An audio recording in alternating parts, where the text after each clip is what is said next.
तालुक्यामध्ये कर्जगिरणी या गावामध्ये एक 4 वर्षाच्या चिमुरडी मुलीवरती एक नराधामाने पाशवी बलात्कार करून त्याचा खून केलेला आहे। ह्या प्रवृत्त्या दिवसेंदिवस वाढत आहेत। या प्रवृत्तीचा तीव्र जितका निषेध केलो तितका कमी आहे। पण एक शोकांतिका आहे की गुन्ह्याची तीव्रता जात बघून जी ठरवली जाते ती कुठेतरी प्रथा बंद झाली पाहिजे।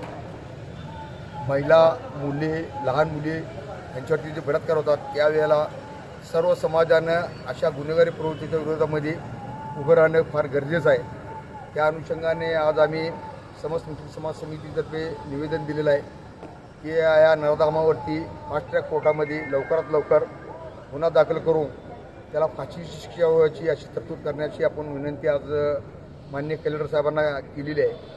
तर आम्ही प्रशासनाला बी आवाहन करतो की या नशेखोर प्रवृत्तीमुळे हे जे प्रकार घडत आहेत ते त्यासाठी आळा घालण्यासाठी हे नशेखोराच्या विरोधामध्ये तीव्र मोहीम पोलीस प्रशासनानं लागू करावी अशी त्यांना आम्ही नम्र विनंती करतो।